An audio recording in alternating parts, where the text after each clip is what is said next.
Hi guys, this is ExiledCanuck, just doing a quick commentary for this solo hunter through the abyss portion of Crota's end raid. So I have my Don't Touch Me gauntlets, which allows you to go invisible when you get meleeed, and my Blade Dancer class with my Stalker attribute, which lets me kneel and go invisible, and my Vanish attribute, so I can use up my super and go invisible. It generally takes about 3 seconds if you're absolutely motionless to gain invisibility. My strategy is to run for this first lamp invisible, I melee to lose it, and then I either get meleeed by one of the thrall, or I'm not bothered enough and I can get my invisibility myself and I go to the third lamp if possible. So there's the 3 seconds. I try as much as possible to avoid these cursed thrall as well, even if I'm invisible, because they still have a tendency to explode even if you are invisible. Unfortunately, there we go.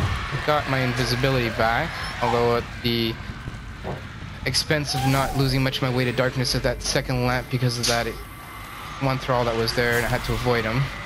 The one cursed thrall, because he would have exploded fairly quickly. So you want to try to make it to these lamps as much as possible with your weight of darkness below 10. If I don't notice anything on my radar, I will often stay standing to get as much of the weighted darkness off before I start running. Though as soon as I see any red on my radar, I will kneel down. It just gives you ability so that you can lose as much as your weight of darkness as possible in between lamps. Just a lot easier to get away from the thrall initially, especially when they mob up like that. It can be a challenge. 1, 2, 3, there it is. Careful, you can get knocked into those wells or holes or whatever they are by thrall. I've had that happen to me at least once, and it really sucks when you're getting to the end of a run. Let's stay standing here for a second. I'm gonna duck. There we go. So I have my weight of darkness down to 0 there. Like I said, the more you can reduce it, the less it compounds over the length of this run. And there are a couple of lamps where you're probably gonna have less time to stay by the lamp to lose your weight of darkness. So if you can have it next to 0 as much as possible, you're better off, especially when you get to the lamps that have the Ogre. There again, I did have a low... Oh, I forgot, this is one of the lamps with the Ogre, so... or the Knight rather, so I'm gonna run. That was a close one. Generally speaking, you try not to gamble like that.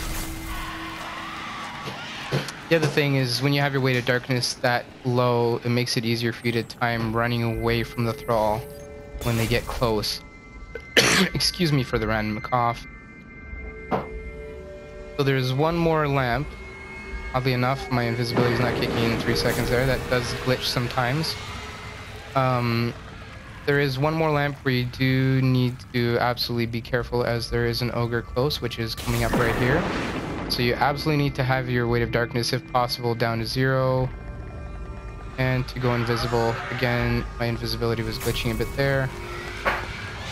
This way you have the option, if you like, to just completely bypass going invisible at this lamp and just running up this hill, which is what I'm doing now. The Ogre is right to my right, but he shouldn't get me. He did take a swipe, but I'm moving far too fast for him to get me, and he won't chase you too far. So once you make it to this lamp, you are almost home free. Notice I said almost. Didn't get a chance to really get my weight of darkness low, but hopefully I'll be able to make it to the next lamp without too many thrall following me. So as you can see, my weight of darkness is rather high still. So I am going to activate the lamp. I'll lose a little bit of my weight of darkness. I'll activate the bridge here. Come back, I will lose a little bit more of my weight of darkness, and then I will jump up on this rock.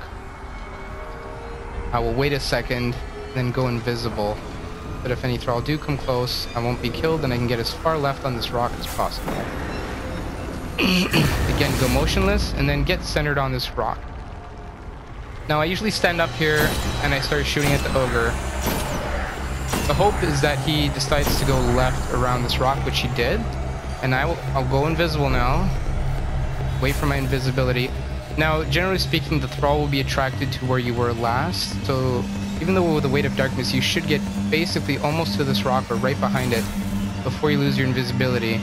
Now the trick is just to stay here as much as possible until the bridge is built. And if you did everything right, you should get here and have no thrall within viewing distance. So if they don't see you, they don't come and bother you. This does change. I've had them mob me behind this rock before, but hopefully that won't happen this time. So just stay sitting down, kneeling down without moving. You shouldn't attract them, and you will go invisible from time to time. If you see them getting close like they were just there, just move over.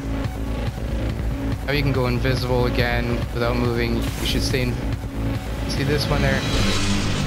Now the bridge is clear, and I just start sprinting. Once you hear that change in music, Weight of Darkness is completely off. As you saw, I no longer have any thrall following me as I was invisible, and the ogre is not a problem. Again, you don't have to shoot that ogre when he's coming. I just do it a lot of times more to attract the thrall near to my position, and that way when I do go invisible, once he closes behind that rock, the thrall will stay looking at that rock for your last position. So I didn't really get anything fancy here, just a radiant shard and some radiant energy, which is some stuff I needed anyways. So I can hopefully level up my hunter to level 32 here pretty soon.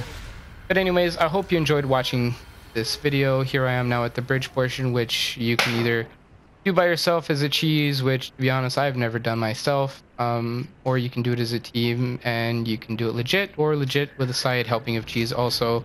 I know everybody's got their own preference to how they like to do it. So I hope you enjoyed watching this video, and I hope it was helpful to you in some way, whether you use part of my ideas or all of them. I know there's some videos out there, including one I initially posted without a commentary. There's also one that a good friend of mine has posted, which I have linked to my original video, which I will link off of this one, where he shows a method of jumping up on top of the lamps, which is also very useful because then you have less of an issue of trying to time the melees with the thrall. My method is a little riskier, his is much safer, but I haven't really been able to perfect his method, and I seem to be fairly successful with my own.